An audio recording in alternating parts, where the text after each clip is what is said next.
이사야 55장 10절과 11절의 말씀입니다. 구약 1035면 이사야 55장 10절과 11절의 말씀, 두 절 말씀 여러분 자신 줄 알아 우리 함께 읽어보겠습니다. 이는 비와 눈이 하늘로부터 내려서 그리로 되돌아가지 아니하고 땅을 적셔서 소출이 나게 하며 싹이 나게 하며 파종하는 자에게는 종자를 주며 먹는 자에게는 양식을 줌과 같이 내 입에서 나가는 말도 이와 같이 헛되이 내게로 돌아오지 아니하고 나의 기뻐하는 뜻을 이루며 내가 보낸 일에 형통함이니라. 아멘. 아멘. 할렐루야. 여러분, 오늘 우리가 나의 길과 다른 하나님의 길에 대해서 오전에 묵상한 바가 있습니다. 이 하나님의 길로 걷는 것, 그거 진짜 그렇게 해도 됩니까? 그렇게 해도 됩니까? 우리가 신앙생활을 한다고 하지만 예수님을 믿는데 좀 깊은 물에 들어가는 것에 대해서 두려움이 사실 있습니다. 내 인생 맡겨도 될까? 내 인생은 내가 책임지든지 아니면 믿을 만한 구석 의지하든지 좀 그러는 게 맞는데 이렇게 신앙이란 이름으로 하나님께 맡겨도 되는 일인가? 그래서 자녀들 제일 겁나는 게 수련회 간다 할 때라고 하잖아요. 이 자녀들이 수련회 가서 나 목사 할래요, 나 선교사 할래요 이럴까 싶어서 제일 두려워하는 게 권사님들, 장로님들, 특히 목사님들이라고 하지 않습니까? 어느 목사님이 그러던데요. 딸아이가 아주 유능한 대학에 들어갔어요. 그래서 이 학교를 졸업하면 인생 별 문제 없이 짱짱하게 나갈 수 있는데, 그런데 늘 경계한대요. 남친 잘 사겨라. 목사 될 사람 사귀지 마라. 남친 잘 사겨라. 여러분, 우리가 하나님께 맡기는 것이 어떤 일일까 한번 생각해 봅니다. 오늘 10절 말씀에 보면 이는 비와 눈이 하늘로부터 내려서 그리로 되돌아가지 않는다. 계속 이 말씀 한번 놔둬주세요. 네, 않는다 그랬습니다. 우리가 오전에 들은 말씀이 하나님의 생각과 우리의 생각은 다르다. 하나님의 길과 우리의 길은 다르다. 그게 9절에 얼마만큼 다르다고요? 하늘과 땅 차이다.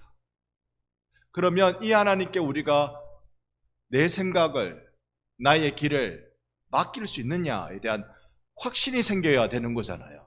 그래야 그렇게 할 수 있겠죠. 그런데 오늘 성경이 이제 10절에 와서 우리에게 알려주시는 말씀이 이는 비와 눈이 하늘로부터 내리는 것과 같다.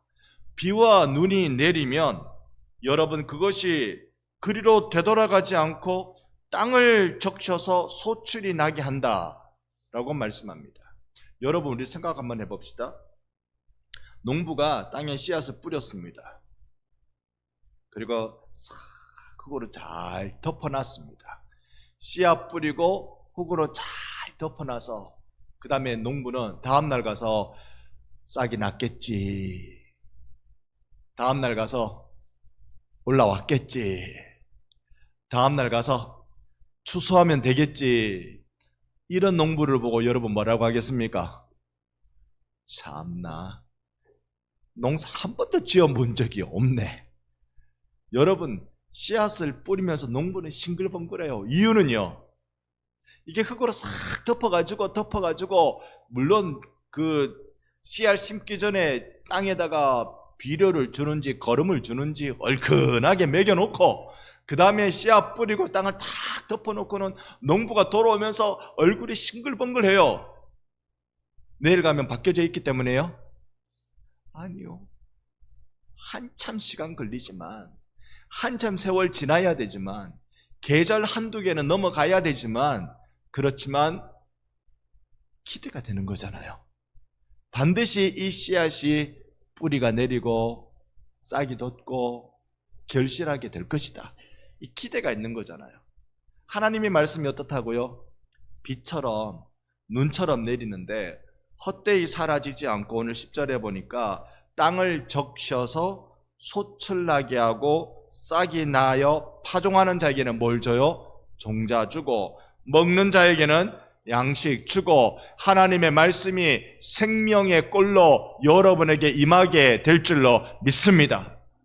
이게 우리가 기대하는 말씀대로 살아가는 자의 하나님을 향한 소망과 기대가 이런 것이란 말입니다. 내 입에서 나가는 말은 헛되이 돌아오지 않는다. 빈손으로 오지 않는단 말입니다. 하나님이 하신 말씀 빈손으로 돌아오지 않고 반드시 무언가를 이루고 돌아온다는 것입니다. 목사에 있어서 감사한 일과 자신감이 뭐냐면요, 하나님의 말씀을 바르게 전파하면 그 말씀 땅에 떨어지지 않는다. 하나님은 반드시 그 말씀을 통하여 역사가 일어나게 하신다. 그것이 목사의 기대와 또 그것이 자부심이 되는 것입니다. 반드시 하나님의 말씀은 열매를 남기는 것입니다. 그 목적이 무엇인지 우리는 알고 있습니다. 그 목적이 하나님의 뜻을 이루는 것, 하나님이 보낸 일에 형통하게 하는 것이라는 걸 잘 알고 있습니다. 그러니까 이 11절 우리 같이 한번 읽어보려고 합니다. 11절 함께 읽습니다. 내 입에서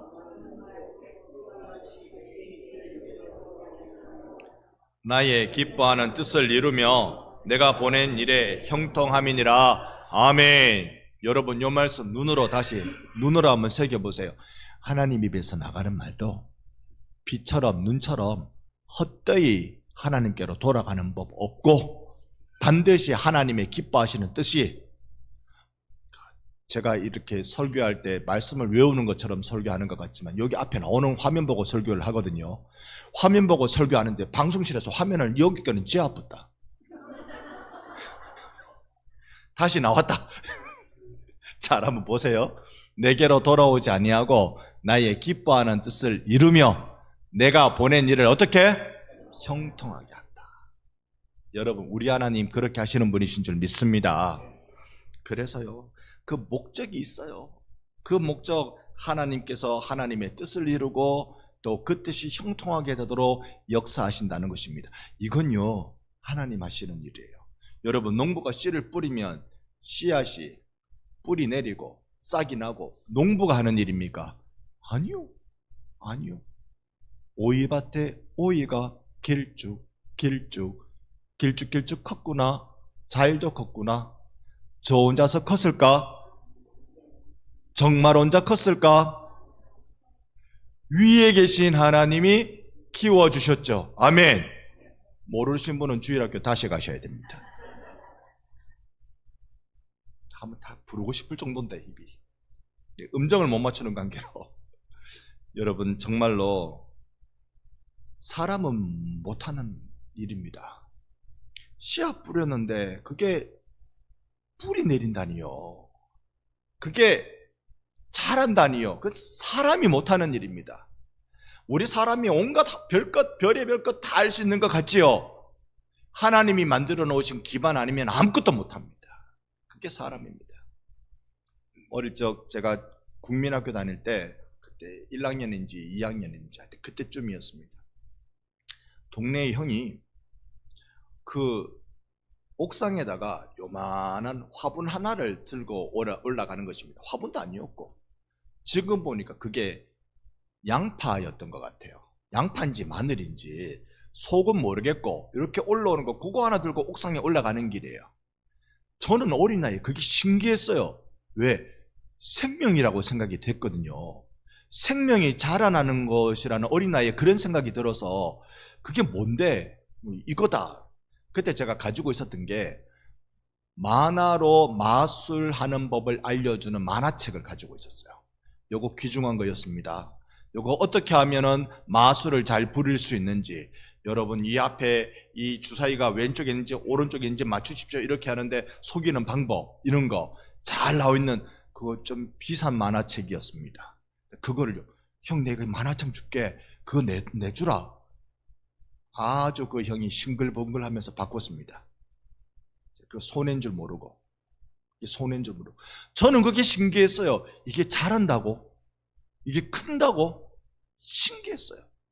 여러분, 사람은요, 자라게 할 수, 크게 할 수 없습니다. 사람의 키를 한 자라도 자라게 할 수 있나요? 걱정하는 게 그게 되나요? 아니요. 오직 하나님만 하실 수 있는 것입니다.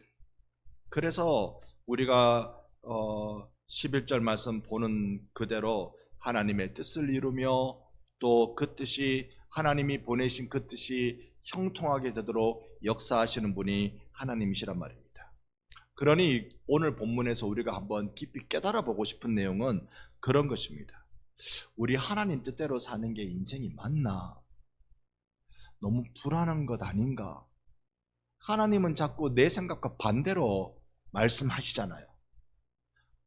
하나님의 생각과 내 생각은, 하나님의 길과 나의 길은 하늘과 땅 차이라고 그랬으니까 땅에 있는 나는 두근두근 두려운 법입니다. 그러니까 그분께 내 인생을 맡기는 게 맞나? 여러분, 이런 고민 혹시 안 해보셨습니까?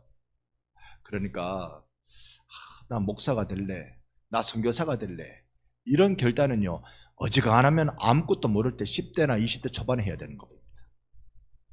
그냥 그게 맞는 줄 알고, 그게 그런 줄 알고 헌신하고 그냥 그렇게 살아내는 그런 것 같아요. 근데 이게 소위 인생을 특별하게 구별되게 사는 사람만의 이야기일까요? 예수 믿는 모든 사람들에게 동일한 일일까요?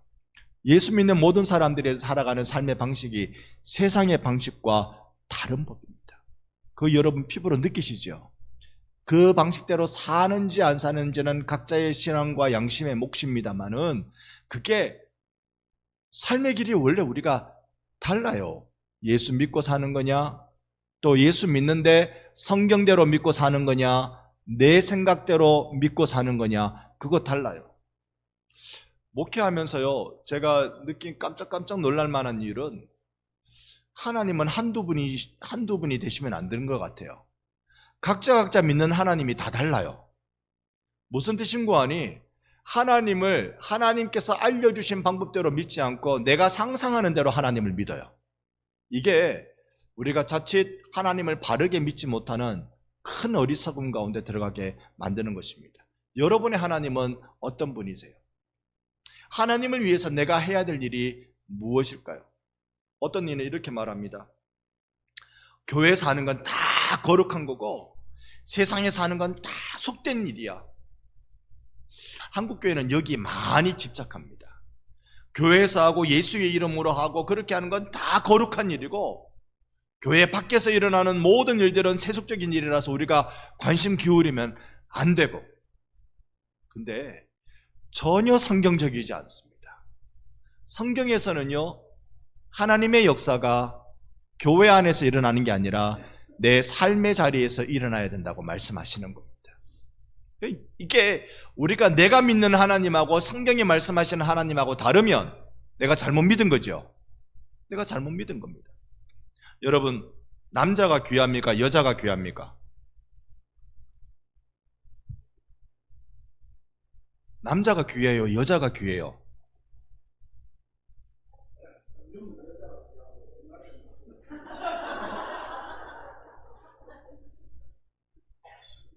맞는 듯 하면서도 여러분, 성경은 아담도 하나님 형상으로 지었고 하와도 하나님의 형상으로 지었습니다. 재료는 좀 달랐어요. 아담을 지은 재료는 흙이고 하와를 지은 재료는 뼈고, 누가 더 셉니까? 흙이 셉니까? 뼈가 셉니까? 답답하시면 나가서 한번 씹어보십시오. 흙이 센지 뼈가 센지 서로 다릅니다. 재료가 다를 뿐입니다. 그래서 제 어머니는 목욕탕에 오래 계시는가 봅니다. 뼈를 우려내야 되기 때문에. 여러분, 우리가 성경이 말씀하시는 진리를 붙들어야 돼요. 그래서 교회에서 하는 성경 공부해야 되고요. 여러분이 성경을 자주 읽으셔야 되고요. 읽어가다 모르면 질문 있는데요 하셔야 되고요. 그래서 이 목사로 하여금 열심히 공부 안 하면 안 되겠다 싶은 긴장감을 여러분이 주셔야 돼요. 여러분이 이럴 때는 어느 게 정답입니까? 라고 물으셔야 되고요. 요즘 불안불안한 원래 시성, 그 시대에 맞는 고민을 하면 목사가 불리해지는 일이 허다합니다. 제가 불리해질 걸 각오하고 한 말씀 한번 들어보겠습니다. 지금 미국이 우리나라 보고 군함 보내라 그러죠. 저기 호르무즈 맞습니까? 그게 조그만 해협이 있대요. 고리로 통과하는 게 이란이 이렇게 골로 통과하면 이제 막 폭격하고 이런다 해가지고 이거 안전을 위해서 한국에도 군대를 보내라 해요. 자, 군대를 보내야 되는지 말아야 되는지 정치적으로는 다를 수 있어요. 입장이. 그죠? 정치적 입장은 다를 수 있어요. 교회의 입장은 어떻게 해야 될까요? 정치 입장에 따라 우리가 쏠릴까요? 교회의 입장은 어떻게 해야 되죠? 그것은 결국 성경과 신학으로 풀 수밖에 없잖아요. 저는 그렇게 생각합니다. 단순하게. 계속 어릴 때부터, 저는 고등학교 때부터 목사 돼야지 생각했고, 그리고 다른 일반 대학 가본 적 없이 그냥 신학과에 들어가서 이렇게 지금까지 신학만 공부를 10수년 해왔습니다.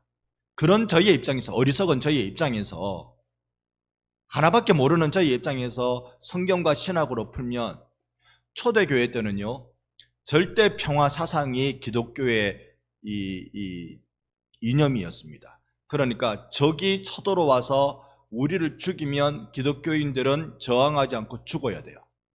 그게 박해라고 생각했기 때문에. 박해받으면 가만히 앉아서 죽든지 도망가든지 그래야 돼요. 전쟁에 대한 개념이 그랬습니다. 그래서 초대교회 때는 로마의 군대가 강력했잖아요. 로마의 군인은 교회에 올 수 없다 그랬어요. 군인직을 포기하고 와야 된다. 왜냐? 로마의 군대는 침략군입니까? 방어군입니까? 침략군이에요. 온갖 정치적 또는 경제적 이익을 따라서 외세를 침략해 나가는 침략 전쟁을 하던 군대였습니다. 그러니까 그런 건 교회가 용납할 수 없다. 그래서 직업을 바꾸든지. 근데 직업을 바꿀 수 없는 군인이면 절대로 그런 식으로 사람을 해하지 않겠다고 맹세하든지. 그래야 교회에 들어올 수 있었습니다. 한 1500년 정도 지나고 이제 종교개혁기가 16세기에 들어왔어요. 종교개혁기 때는요, 이게 하나님 믿는 사람과 하나님 믿는 사람끼리 서로 싸웁니다. 죽이는 전쟁을 합니다. 그게 성당하고 교회하고 싸우는, 로마 가톨릭 교회와 개혁교회, 개신교회가 서로 싸우는 일이 일어났습니다. 그런데 개신교회가 성경으로 돌아가자, 성경이 무엇이라고 말씀하는지 우리가 그대로 살자라고 외쳤던 교회였기 때문에 성경을 보니까 이게 평화사상이잖아요. 내 원수를 어쩔까요? 내 원수를 어찌하셨대요? 원수를 착착착 작살내버려라, 이게 아닙니까? 그런데 로마 가톨릭 교회가 칼 들고 막 우리나라를 침공해 들어왔다. 그러면 기독교회는 어떻게 해야 되느냐? 개신교회는 어떻게 해야 되느냐? 종교개혁가들이 오일원하고 결정낸 게 침략 전쟁은 안 되고 방어 전쟁은 해야 된다. 이게 진리를 지키는 방도다. 그래서 방어 전쟁은 정당화되었습니다. 제가 드릴 수 있는 말씀은 여기까지. 호르무즈 해협에 우리 군함을 파견해야 될지 말지는 그 다음에 또 해석의 문제이겠지만 우리가 이 세상에 일어나는 모든 일을 성경 중심으로 보고 풀고 해나갈 필요가 있다는 말입니다. 이건 나라, 국가, 거대한 담론 이렇게 이야기할 수 있지만 이제 세부적으로 쭉쭉쭉쭉 파고 들어와서 나에게 있어서 예수를 어떻게 믿을 것인가, 나에게 있어서. 저도 핸드폰으로 이 인터넷 기사들은 자주 봅니다. 여러분, 밤에 주무실 때 폰하고 같이 주무시는 분, 폰을 봐야 밤에 잠들기 전에 폰을 옆에 두고 보시는 분 저밖에 없습니다. 네. 폰을 옆에 이렇게 딱 놔두고 보다가 잠이 오면 이제 딱 내려놓고 자는 거죠. 그러면 인터넷 기사들을 이렇게 많이 보면 제일 많이 차지하는 기사가요, 두 종류인 것 같아요. 하나는 연예 스포츠 기사, 또 하나는 경제 관련 기사. 전쟁도 경제관념으로 풀던데요. 경제 개념으로. 전쟁이 터지니까 이런 주식은 올랐고 저런 주식은 내렸고 뭐 이런 거 한참. 여러분, 주식을 하면 됩니까? 안 됩니까? 대답하시 곤란하죠. 주식 나오다가 그 다음에는 무슨 코인이 나온대요. 그 코인이란 말은 동전이란 말인데 무슨 코인이 나온대. 코인을 하면 됩니까? 안 됩니까? 그 다음에요, 부동산 이렇게 뭐 대출을 뭐 조인이 어쩌니 무슨 DR인지 무슨 이야기하고 부동산 투자를 하면 됩니까? 안 됩니까? 자, 이런 부분. 이걸 우리가 성경과 기독교 신학적 관념으로 풀어야 되잖아요. 그 내 생각으로는 주식 투자 그런 거 하면 안 돼. 주식 투자 그런 거 열심히 해야지. 이렇게 가면 안 되고 성경의 개념으로 풀어야 되잖아요. 이게 내가 하나님 이런 분이야라고 상정해놓고 그 하나님을 따르는 것하고 성경이 우리에게 알려주시는 대로 하나님을 믿는 거하고 이게 다른 겁니다. 자칫 우리가 하나님이 아닌 신을 믿게 되는 우를 범할 수가 있단 말입니다. 돈은 일만하게 뿌립니까? 무엇이 일만하게 뿌리라고 성경이 말씀하시죠? 돈을 사랑하는 마음이에요. 요게 일만하게 뿌리라고요. 요게 이게 아니고 요게 일만하게 뿌리예요. 여러분, 돈이라는 건 선한 것도 아니고 악한 것도 아닙니다. 돈에 선한 돈, 악한 돈, 돈이 눈이 달린 게 아닙니다. 돈은 선하게 쓰면 선하게 되고 악하게 쓰면 악하게 되는 겁니다. 여러분이 가지고 있는 돈으로 얼마나 많은 사람들을 행복하게 만들 수 있습니까? 우리가 커피 한 잔 대신 빼줘도 사람들이 따뜻한 행복감을 누릴 수 있는 거잖아요. 그러니까 돈 자체는 아무런 문제가 없으면 이 돈을 내가 왜 버는지, 왜 모으는지에 대한 답을 찾아야 되는 겁니다. 여러분은 돈을 왜 벌고 왜 모으세요? 여기가 이제 중요한 지점입니다. 이게 성경적 가르침에 딱 맞아져야 되는 것입니다. 내가 먹기 위해서 살기 위해서 돈을 번다. 맞아요? 틀려요? 성경 그러라고 말씀합니다. 일하지 않는 자는 먹지 말라. 게으른 자는 개미한테 배워라. 성경은 성실하게 노동할 것을 이야기합니다. 그러니까 우리가 돈 버는 것을 나쁘다고 여기면 안 돼요. 목사는 돈 벌면 됩니까? 안 됩니까? 어렵죠. 저도 어려워요. 목사는 돈 벌면 됩니까? 안 됩니까? 하나님이 먹여 살려준다고 믿고 목사한 거 아닙니까? 그건 맞아요. 하나님이 먹여 살려주는 건 목사만 먹여 살려줍니까? 여러분도 먹여 살려줍니까? 그러니까 돈에 대한 개념을 우리가 바르게 정리해 나가야 돼요. 제가 존경하는 어느 목사님은요, 어느 날 살짝 저를 불러가지고 박 목사는 은퇴 이후의 준비를 어떻게 하고 있나? 안 하는데요. 미리미리부터 준비해야지. 어떻게 하는 건데요? 나는 이렇게 하고 있다 그러면서 당신이 하고 있는 주식 투자를 쫙 보여주죠. 못한다.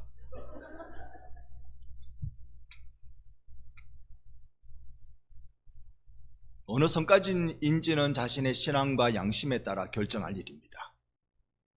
신앙과 양심에 따라. 하지만 우리가 돈을 죄악시 여기는 것 틀린 거고 돈을 추구하는 탐욕도 죄악입니다.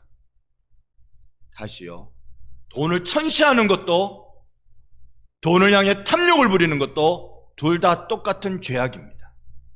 돈을 가지고 나쁜 일을 할 수 있지만 선한 일을 많이 할 수 있습니다. 그러니 성경이 알려주는 법칙을 찾아야 돼요. 그걸 찾아야 돼요. 그러면 다시 이제 성경의 원칙, 성경이 원하는 대로의 삶의 방식을 우리가 한번 생각해 봅시다. 예수님을 믿는 건 주인 바꾸는 거라고 누누이 말씀드렸습니다. 예수님을 믿는 순간 내가 나의 주인이 아니라 예수님이 나의 주인입니다. 아멘이 세게 나올 때까지. 예수님을 믿는다는 것은 세상이 나의 주인이 아니라 예수님이 나의 주인입니다. 이걸 우리가 분명하게 믿고 있는 것이죠. 예수님이 나의 주인이라면 그 다음에 내게 요구되어지는, 예수님이 가신 길을 따라가도록, 예수님을 닮아가도록 내게 요구되어지는 일이 뭐냐면, 따라합시다. 자기를 부인하고 십자가를 지고 주를 따릅니다. 아멘. 그러니까 자기를 부인하는 일을 해야 돼요. 자기를 부인한다는 말은 나의 존재와 나의 소유를 부인하는 겁니다. 나의 존재, 나라는, 박경일이라는 나라는 존재는 부모로부터 이름 지음 받은 박경일, 이거는 철학관에서 지은 이름이라고 말씀드렸습니다. 거기서 지은 나라는 이름, 나라는 존재 자체는 이제 내게 아니라 하나님 거다. 하나님이 지켜주시고 먹여주시고 살려주시고 하나님의 뜻대로 인도하신다. 저는 크게 아멘입니다만은 뭐 유감이 있으십니까 혹시? 내가 가진 소유도 하나님 거다. 나는 그 소유의 청직이다. 써야 될 때 쓰고, 모아야 될 때 모으고, 준비해야 될 것 준비하고, 나눠야 될 것 나누고, 이렇게 살아가는 것이 내가 해야 될 사명이다. 재물뿐만 아니라 내 건강, 내 인생, 내 시간, 이 모든 거 하나님이 원하신 대로 써야 된다. 할렐루야. 이게 우리의 삶의 방식입니다. 그래서 우리가 이해하기 쉽도록 나는 죽고 예수로 산다라는 말을 하는 것입니다. 이 방식대로 살면 안심이 됩니까? 과연 이래 살아도 되겠습니까? 자, 다시 말씀을 우리가 원래대로 돌아오십시다. 하늘에 비가 내려요. 눈이 내려요. 에이, 저게 뭘 농사가 되게 하겠나? 농사를 모르는 사람은 그래 얘기해요. 저게 무슨 농사가 되겠나?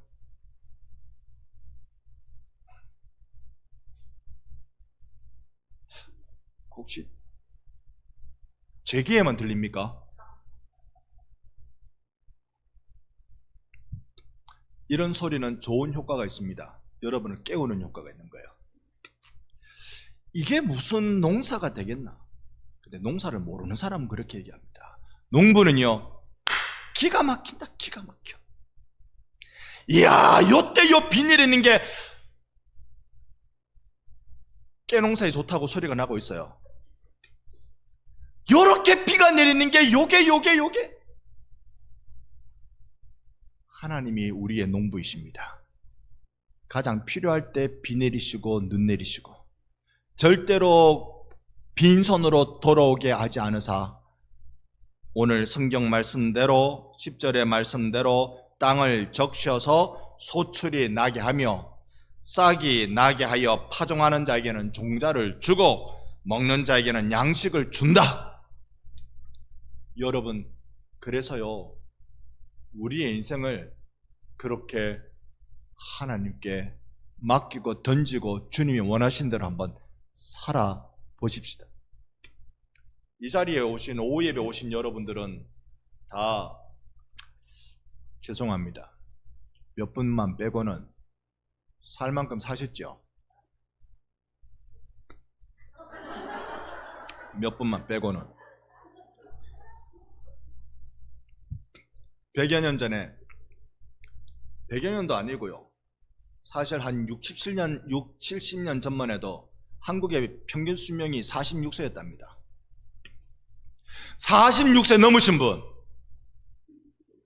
나이를 모르시는 분은 손들지 마시고 46세 넘으신 분, 살 만큼 사신 겁니다. 살 만큼 살았어요. 우리가 내가 산 것보다 곱하기 2, 내가 산 것만큼 더 살 자신 있는 분, 제가 산 것은 여기다 더하면은 아이고 100이 넘는데.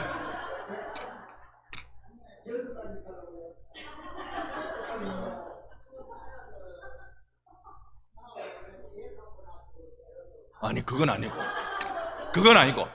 지금 제 나이가 50 얼마인데 좀 나이 잊어버리고 살기로 했습니다. 제가 40 넘어가고 난 뒤부터 나이 잊어보기로 했는데 하여튼 50 얼마인데 여기 산 만큼 더 살면 가능은 할 것 같아.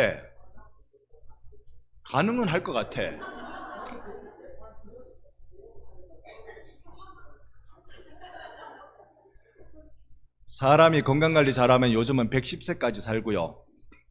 그 다음에 우리 과학자들이 얘기하는 거, 우리가 단백질 덩어리거든요. 사람 몸을 구성하는 게 단백질 덩어리가 제일 길게 살면 한 120년까지 산답니다. 길게 살면. 하나님께 달렸죠. 하나님께 달렸습니다. 지금은 이제 평균 이야기를 하는 거니까. 이러니까요, 우리는 남은 인생은요, 살 만큼 살았는데 남은 인생은 한번 하나님의 말씀의 역사가 어떻게 일어나는지 그거 우리 체험하고 살아보면 어떻습니까, 여러분? 자식들 걱정이 있죠. 걱정이 있지만 신앙 없는 우리의 조상들도 삼신할매가 지목을 복 주워놓고 세상 보낸다 이런 말 들어보셨습니까? 그거는 우리가 받을 수는 없지만 태어난 자녀 하나님이 책임지신다. 이건 우리가 믿는 거잖아요. 하나님께 맡겨놓고. 그렇다고 뭐 가족을 섬겨야 되는 거 이거 하지 말라는 거 아니고요. 아이고 목사님 또 이제 무슨 특별한 거 만들 일 있나? 없습니다. 근데 우리 인생 그렇게 한번 살아보면 좋겠어요. 나라는 존재가 하나님 거고 내가 가진 소유가 하나님 거다. 나라는 존재는 이제 나의 건강도 나의 시간도 이때까지 나를 위해 썼는데 똑같이 쓰더라도 주를 위해 쓰자. 교회 와서 일하라 그런 뜻이 아닙니다. 지금 내가 하고 있는 이 일이 하나님께 영광되게 하자 이 말입니다. 하나님께 영광되게 하자. 나의 소유도 똑같이 돈을 써도 사람 살리는 일, 세상을 이롭게 하는 일에 우리가 쓰임을 받자 이 말입니다. 여기에 확신이 필요합니다. 자기를 부인하고 십자가 지고 사는 그 삶으로 부름받았을 때 여기 이제 그 다음에 어떻게 살 것이냐 방식은 나왔고 진짜 길, 방법 어떻게 살 것이냐 요 중요한 주제는 예수님이 해주신 말씀이 있습니다. 구약에 수많은 율법이 있고 그리고 10계명으로 요약되는 이 율법이 신약에 와서 이런 계명으로 바뀌는 것입니다. 두 글자로 바꾸면 신약이 말하는 계명, 그렇죠, 사랑. 요걸 실천하는 두 가지 방식이 하나님을 사랑하라, 무엇보다 내 목숨보다 하나님을 사랑하라. 그 다음에 내 이웃을 무엇과 같이? 내 몸과 같이. 이제 이렇게 살아 내 남은 인생을 채워봅시다. 이때까지 살아온 걸로 여러분 제가 보니까요 큰 부자 안 됐잖아요. 이때까지 살아온 걸로 여러분 큰 명예를 얻은 거 아니잖아요. 이때까지 살아온 걸로 열심히 살긴 했습니다만 땀을 흘리며 살고 때로는 목숨 걸고 살아봤습니다만 우리가 좀 더 깊이 좀 더 신앙인으로 그렇게 한번 삶의 방식을 바꾸자고요. 삶 자체를 포기하자는 게 아닙니다. 세상에서 내가 열심히 살아가는 그걸 포기하자는 게 아니고요. 열심히 살되 삶의 방식은 하나님 사랑하고 이웃 사랑하는 그 삶으로 나를 드리겠습니다. 오늘 여러분과 제가 이 주님을 사랑하는 마음의 결심이 있는 이 시간 되기를 예수님 이름으로 축원합니다.